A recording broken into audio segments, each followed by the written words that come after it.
De l'autre côté de la vitre, la pluie tisse une annonce. Rire en tremblement de lumière, où se prend l'hirondelle. Le vertige roule sous la peau, une révolte de houris. La cicatrice s'ouvre, le corps retient ses secrets. C'est la fracture qui chante, sous l'immobilité du jour, une rumeur de printemps perdu, sur la terre qui n'a pas bu. De nouveau pensées et douleurs se condensent, une pointe de silex dans la pupille.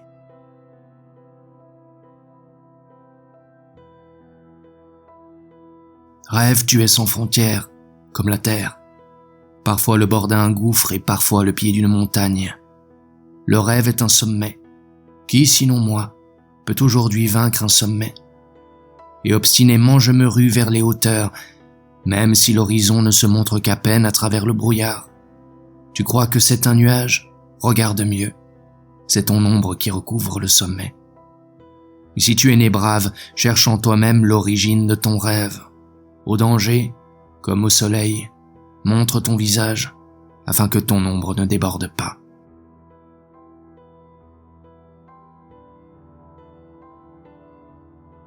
Nous voyageons, nous n'avons d'autre but que notre cœur. Ne demandez pas pourquoi, demandez qu'adviendrait-il si la lumière se figeait.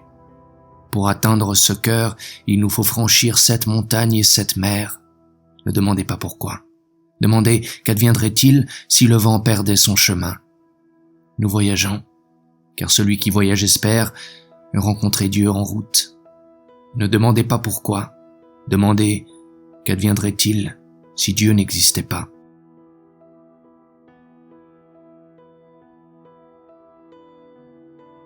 Les oiseaux désignent notre chemin depuis longtemps couvert d'herbe, perdu sous le gazon et le vent dru, courbent les brins d'herbe qui poussent sur les ruines, de fermes perdues depuis longtemps et de sentiers reverdis. Et les oiseaux désignent notre sentier parmi du gazon bien vert et des ruines de fermes où siégèrent un jour des rois, qui écrivaient, rois du poème et de la saga, dans de petites fermes mais des immensités dans la tête. Dans leur vol brillant, les oiseaux nous montrent le sentier qui toujours monte et va de l'avant, le sentier que temps, ruines et gazon laissent intact, le sentier qui traverse les lignes que ces rois inscrivent sur parchemin.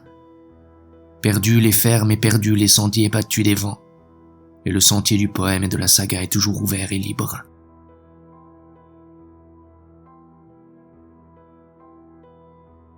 Quand la nuit sera tombée, le chemin te conduira. N'hésite pas. Comme l'enfant mort flotte sur les vagues, nous flottons dans le regard de notre mère. La souffrance qui maintenant ouvre à peine ses ailes a été elle aussi prévue depuis longtemps. S'il vient des oiseaux de passage inconnus, fais-les coucher là où il y a de la chaleur dans ton cœur. Comme tu n'as pas voulu ta souffrance, ils sont venus d'un lieu trop lointain, jusqu'à ce qu'arrivent les jours paisibles, comme les tremblements fréquents des fleurs de pêcher un jour de vent. Regarde le chemin qui s'approche, de là vient la nuit. Le chemin qui n'est ni sombre ni clair te conduira.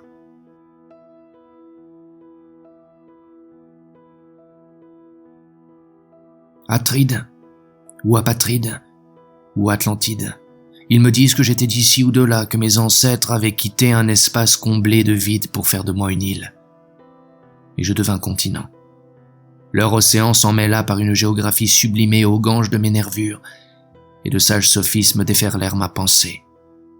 Puis s'éveilla dans mon corps un rythme de sable ou une danse mérina saupoudrée de rire rouge. Je le sais, je suis cela et bien plus encore, et vous qui me croyez cadré dans l'apparence comme une photographie retouchée, oubliez vos préjugés. Atride pour la froide inespérance, Apatride pour ma pierre veinée d'ailleurs, Atlantide pour mes rivages dissimulés. Pourquoi toujours poser la question d'identité? Je suis.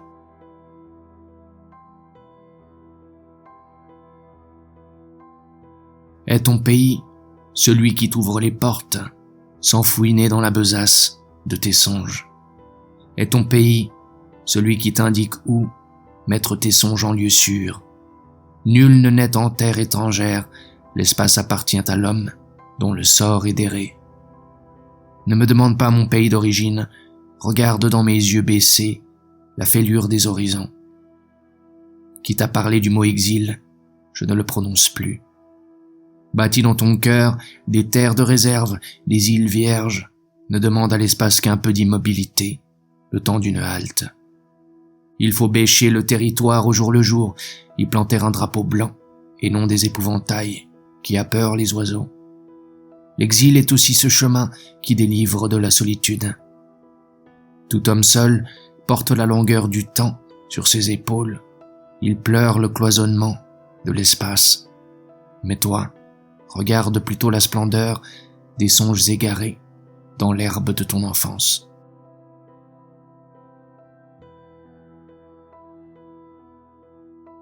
En ce monde, tout n'est que vicissitude, hormis les pouvoirs du Seigneur. J'ai mis en terre une semence d'arbre, un noyau. Tombent les gouttes d'une pluie d'orage et le noyau s'entr'ouvre et germe. Poussent des feuilles et racines s'étendent. Tronc grandit et se dégage un arbre qui de loin s'aperçoit.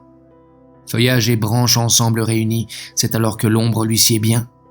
Encore loin, on l'aperçoit. Arrivé près, on s'y abrite. Il garde longtemps haute et plaisante taille, dès lors et des années durant.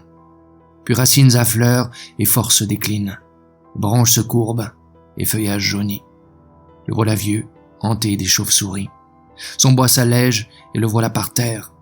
Ceux qui cherchent des billots s'en approchent, ainsi que les ramasseuses de petits bois. Ils prennent le tout, l'apportent au village, et ce qu'il en reste sert de pâture aux termites. Le sol forme une bosse que bientôt l'on prendra pour une simple butte. Tel est certes le monde.